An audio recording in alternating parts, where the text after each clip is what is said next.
दोस्तों आज की जो कहानी है वो चार्ल्स डिकन की दूसरी नॉवल ओलिवर ट्विस्ट से ली गई है। वर्ष 2005 में रिलीज़ हुई ये फिल्म 19वीं शताब्दी के इंग्लैंड में शुरू होती है, जहां एक दरिद्र अनाथ ओलिवर ट्विस्ट को एक वर्कहाउस में वापस लाया जाता है जहां वो पैदा हुआ था। वो वहां एक पैरिश बीटल मिस्टर बम्बल द्वारा लाया जाता है क्योंकि आज उसका 9वां जन्मदिन है और ये उसके लिए समय है काम शुरू करने के लिए। अधिकारियों के साथ परिचय के तुरंत बाद ओलिवर को गोदाम में ले जाया जाता है और उसे अपने बगल वाले बच्चों से सीखने के लिए और रस्सी के फाइबर को अलग करने के लिए कहा जाता है। ओलिवर और अन्य निवासी बच्चों के साथ यहाँ खराब व्यवहार किया जाता है और दिन भर में बहुत कम भोजन दिया जाता है।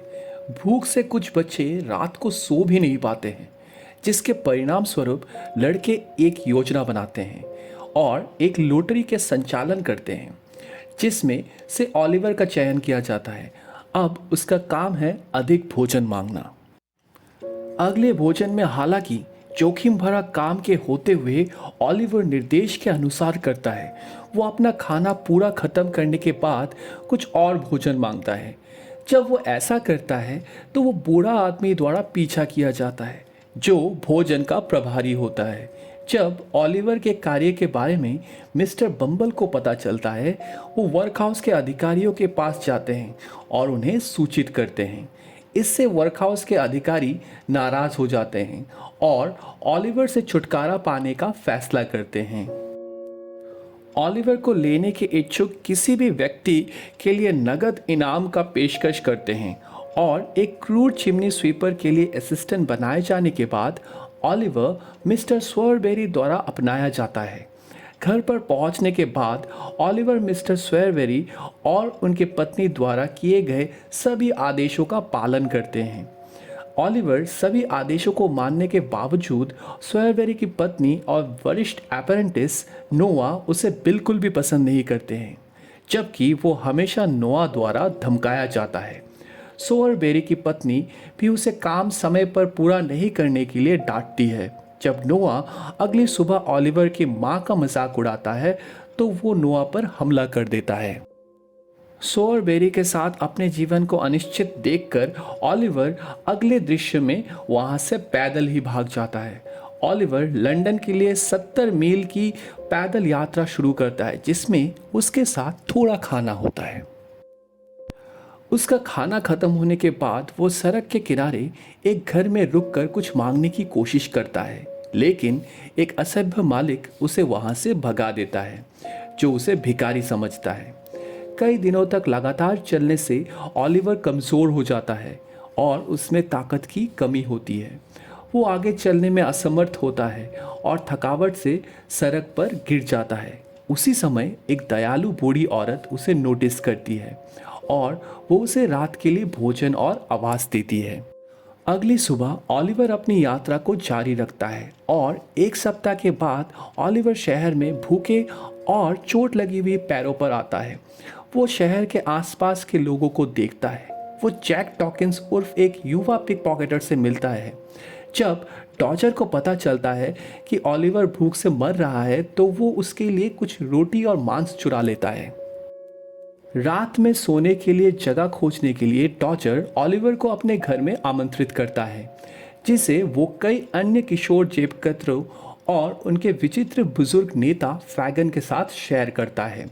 फैगन किशोरों को अच्छा भोजन और एक जगह प्रदान करता है। बदले में किशोर बच्चे जेब काटते हैं और मूल्यवान वस्तुएं चुराते हैं फैगन के लिए। ओलिवर को फैगन और अन्य लड़कों द्वारा प्रशिक्षित किया जाता है कि कैसे पिक पॉकेट करना है और अपने समूह का सदस्य बनाते हैं। निम्नलिखित दृश्य में ओलिवर पिक पॉकेटर डॉजर और एक अन्य जेबकतरे के साथ अपनी पहली सैर पर जाता है। ये मिस्टर ब्राउनलो नाम का एक सज्जन से रुमाल छुड़ाते हैं जब वो एक किताब की दुकान के सामने एक किताब पढ़ रहे होते हैं। जब दुकान का मालिक चोरों को देखता है तो वो उन पर चिल्लाता है। मिस्टर ब्राउनलो गलती से सोचते हैं कि ओलिवर चोर है और उसके पीछे भागते हैं। एक एक करके उसका पीछा शहर के लोग करना शुरू कर देते हैं।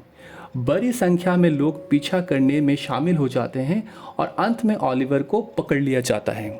फिर ओलिवर को एक मुकदमे के लिए मिस्टर ब्राउनलो द्वारा अदालत में ले जाया जाता है। हालांकि वो एक बूढ़े व्यक्ति द्वारा एक भारी मुक्का प्राप्त करने के बाद न्यायाधीश के सामने खड़े होने के लिए भी कमज़ोर है। इसके बावजूद न्यायाधीश का मानना है कि ओलिवर बीमार होने का नाटक कर रहा है और उसे 3 महीने का लेबर से दंडित करता है। लेकिन तभी किताबों का दुकान का मालिक वहां आता है और कबूल करता है कि ओलिवर चोर नहीं है। जो उसने किया है उसके लिए दोषी महसूस कर रहे मिस्टर ब्राउनलो ओलिवर को अपने साथ घर ले जाते हैं। फैगन ओलिवर के पकड़े जाने पर डॉजर पर गुस्सा करता है और जब वे ओलिवर पर चर्चा कर रहे होते हैं तो फैगन का सहयोगी बिल उससे मिलने आता है और नैन्सी, जो कि एक युवा कॉल गर्ल है, उसे अदालत में जाने और लड़के के ठिकाने के बारे में पूछने का सुझाव देते हैं। नैन्सी की अनिच्छा के बावजूद बिल उसे अदालत जाने के लिए मजबूर करता है, जहां उसे मिस्टर ब्राउनलो के बारे में और उसके पते के साथ कुछ जानकारी मिलती है। अपने घर पर मिस्टर ब्राउनलो अपनी पत्नी से ओलिवर की अच्छी देखभाल करने और उसे पौष्टिक भोजन प्रदान करने के लिए कहती है। कुछ दिनों के बाद ओलिवर अपनी कमज़ोरी से ठीक हो जाता है और मिस्टर ब्राउनलो को उनके कामों में सहायता करना शुरू कर देता है। मिस्टर ब्राउनलो अनौपचारिक रूप में ओलिवर को गोद ले लेते हैं और ओलिवर को नए कपड़े और आवास प्रदान करते हैं और अच्छी शिक्षा देने का वादा भी करते हैं। एक दिन किताबों की दुकान के मालिक से एक पार्सल मिस्टर ब्राउनलो के दरवाजे पर आता है और ओलिवर इसे प्राप्त करता है। मिस्टर ब्राउनलो ओलिवर से उस आदमी तक पहुंचने के लिए कहता है जिसने उसे पार्सल दिया था, लेकिन वो विफल रहता है। फिर वो ओलिवर से अपनी अन्य किताबों बुक शॉप को वापस करने के लिए कहता है और उसे 5 पाउंड का बिल भी देता है। मिसेस ब्राउनलो से ओलिवर दिशा निर्देश पूछने के बाद मालिक का भुगतान करने के लिए ओलिवर निकलता है। दुर्भाग्य से जब ओलिवर किताबों को दुकान को खोज रहा था, वो नैन्सी और बिल द्वारा पकड़ लिया जाता है और अगले दृश्य में बिल और नैन्सी ज़बरदस्ती ओलिवर को फैगन के साथ ले जाती है, जहां अन्य लड़के ओलिवर के कपड़े का मजाक उड़ाते हैं और उसकी जेब में जांच करते हैं, जहां उन्हें 5 पाउंड का बिल मिलता है और इसे वो फैगन को सौंप देते हैं। ये देखकर बिल गुस्सा हो जाता है और फैगन पर चिल्लाते हुए दावा करता है कि लड़का उसे मिला था तो बिल भी उसे मिलना चाहिए। जब वे बात कर रहे होते हैं तो ओलिवर मदद के लिए चिल्लाने और बचने की कोशिश करता है।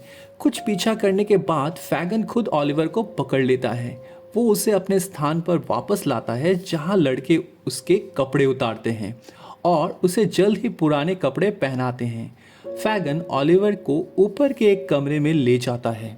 अगले दिन फैगन ओलिवर के पास आता है और उसके लिए खाने का कुछ सामान लाता है। वो ओलिवर को ये समझाने की कोशिश करता है कि उसे उन्हें धोखा नहीं देना चाहिए और ना ही पुलिस को उनके बारे में सूचित करना चाहिए। वो ओलिवर को एक लड़के की कहानी बताकर धमकाता भी है। बिल इसके बावजूद चिंतित है कि ओलिवर उन्हें धोखा देगा और अधिकारियों को उनकी आपराधिक गतिविधियों के बारे में बताएगा। इसलिए ओलिवर को तब तक निरंतर निगरानी में रखा जाता है जब तक कि बिल अमीर मिस्टर ब्राउनलो से लड़के के संबंध का पता नहीं लगा लेता। उस रात नैन्सी ओलिवर को लेने आती है और उसे बिल के पास ले जाती है। बिल ओलिवर को पिस्तौल के बारे में कुछ बातें सिखाता है और उसे अपने साथी टॉबी क्रैकेट के पास ले जाता है। एक साथ वे ओलिवर को मिस्टर ब्राउनलो के घर ले जाते हैं उसे लूटने। ओलिवर उनसे भीख मांगता है कि वे ब्राउनलो के घर चोरी ना करें, लेकिन वे उसे परिसर की दीवार पर कूदने के लिए मजबूर करते हैं और बिल के साथ आगे बढ़ते हैं। ओलिवर को एक खिड़की के माध्यम से घर में प्रवेश करने के लिए निर्देश दिया जाता है और दरवाज़ा घर के अंदर से खोलने के लिए बोलते हैं, लेकिन वो सामने के दरवाजे को खोलने से हिचकिचाता है। गुस्से में बिल उस पर बंदूक तान देता है और उसी समय ओलिवर दरवाज़ा खोल देता है। मिस्टर ब्राउनलो हंगामा सुनते हैं और बंदूक लेकर बाहर आते हैं। जैसे ही ओलिवर दरवाज़ा खोलता है, बिल और टॉबी घर के अंदर घुस जाते हैं, लेकिन उसे मिस्टर एंड मिसेज ब्राउनलो देख लेते हैं। जब ऑलिवर मिस्टर ब्राउनलो की ओर भागने की कोशिश करता है, बिल और ब्राउनलो दोनों एक शॉट फायर करते हैं और ऑलिवर को चोट लग जाती है। मिस्टर ब्राउनलो पुलिस को कॉल करने से पहले बिल और टॉबी ऑलिवर को अपने साथ लेके भाग जाते हैं। ऑलिवर की चुप्पी सुनिश्चित करने के लिए बिल ऑलिवर को मारने का प्लान बनाता है, लेकिन इससे पहले कि वो कार्रवाई कर सके वो पास की नदी में गिर जाता है। पकड़े जाने के डर से टॉबी बिल को डूबने के लिए छोड़ देता है और ऑलिवर के साथ भाग जाता है। बाद में टॉबी एक घायल ऑलिवर को लेके फैगन के पास पहुंचता है। फैगन और नैन्सी ऑलिवर के घाव पर पट्टी करते हैं और बिल के बारे में पूछताछ करते हैं। टॉबी फैगन को बताता है कि उनकी योजना विफल हो गई है और ऑलिवर ने उनको धोखा देने की कोशिश की है। अंत में वो ये बात बताता है कि जब वे सड़क पर चल रहे थे तो बिल एक नदी में गिर गया था और तैरते हुए देखा गया था। अगले सीन में बिल, जो किसी तरह जीवित रहने में कामयाब रहा, वो बुखार से पीड़ित होता है। फैगन बिल से मिलने आता है। बिल ऑलिवर के बारे में पूछताछ करता है और उसे मारने की साजिश करता है। फैगन, जो अब तक ऑलिवर के प्रति दयालु था, वो ऑलिवर के धोखा से थक गया था और बिल से भी सहमत हो जाता है। हालांकि नैन्सी ऑलिवर को चोट लगते हुए नहीं देखना चाहती, इसलिए वो कुछ साहस इकट्ठा करती है और बिल को ड्रग्स पिलाकर ब्राउनलो के घर में जाती है। वो मिसेस ब्राउनलो से मिलती है और उन्हें बताती है कि ऑलिवर निर्दोष है। मिस्टर ब्राउनलो अनुपस्थित थे, इसलिए नैन्सी मिसेस ब्राउनलो को रविवार की आधी रात को लंदन ब्रिज पर मिलने के लिए सूचित करने के लिए कहती है, ताकि वो ऑलिवर के बारे में अधिक जानकारी प्रदान कर सके। रविवार की आधी रात जब फैगन और बिल एक दूसरे से बात कर रहे होते हैं, नैन्सी बैठक के लिए जाने की कोशिश करती है, लेकिन बिल द्वारा रोक दिए जाती है। वो दिखावा करती है कि वो ताज़ी हवा लेने के लिए बाहर जा रही है, लेकिन बिल उसकी बात सुनने के मूड में नहीं है और उसे धक्का देते हुए रूम में बंद कर देता है। हालांकि फैगन को लगता है कि नैन्सी के साथ कुछ अजीब है, इसलिए वो अगली आधी रात को डॉजर से उसकी जासूसी करने के लिए कहता है। मिस्टर ब्राउनलो को नैन्सी के पूल पर आने का इंतज़ार करते देखा जा सकता है। जब वो आती है तो वो मिस्टर ब्राउनलो के पास जाती है और उसे संदेह होता है कि उसका पीछा कोई कर रहा है। वो ब्राउनलो को सड़क से दूर ले जाती है। बैठक में नैन्सी सावधानी से बताती है कि ऑलिवर फैगन और उसके जेब कतरों के समूह के साथ रह रहा है। वो ये भी सुझाव देती है कि वो पुलिस को बुलाए और फैगन के पीछे जाए, इससे पहले बहुत देर हो जाए। दुर्भाग्य से धूर्त डॉजर, जो संदिग्ध फैगन द्वारा नैन्सी की जासूसी करने के लिए भेजा गया था, उसने सब कुछ सुन लिया होता है और वो फैगन को इसके बारे में सूचित करने के लिए दौड़ता है। डॉजर फैगन से संपर्क करता है और उसे नैन्सी के बारे में सब कुछ बताता है। फैगन अपने लड़कों को अपना सामान पैक करने और जगह छोड़ने का निर्देश देता है। बाद में उग्र बिल घर आता है और नैन्सी को बेरहमी से पीटता है। अगले दिन ऑलिवर और फैगन के बारे में जानकारी समाचार पत्र में दिखाई देती है, जिसमें नैन्सी की हत्या और संदिग्ध बिल स्काइस डॉग बुल्स आई का भी समाचार में उल्लेख किया गया है, जो उसकी पहचान के लिए एक मृत उपहार है।